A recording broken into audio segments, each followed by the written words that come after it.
अब हम पावन श्रीलिंगाष्टकम का पाठ करने जा रहे हैं। इस स्तोत्र का श्रवण और जप जन्म जन्मांतर के पापों का नाश करता है और भगवान सदाशिव की कृपा प्रदान करता है। आइए मन को शांत करके शिव में लीन हो।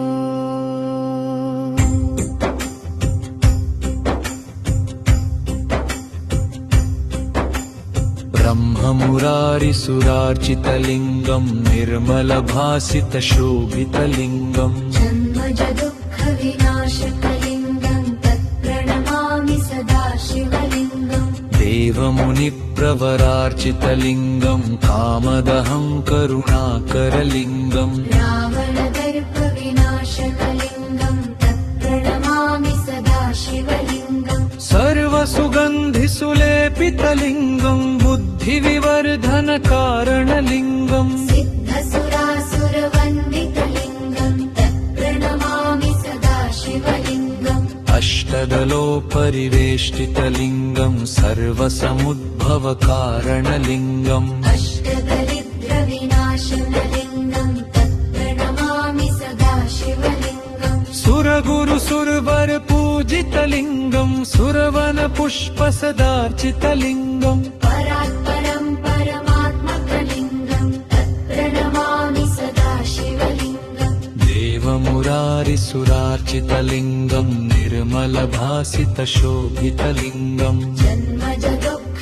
विनाशकलिंगं तत्प्रणमामि सदा शिवलिंगम्। सुरगुरुसुरवर पूजितलिंगं सुरवनपुष्पसदार्चितलिंगं परात्परं परमात्मकलिंगं तत्प्रणमामि सदा शिवलिंगम्।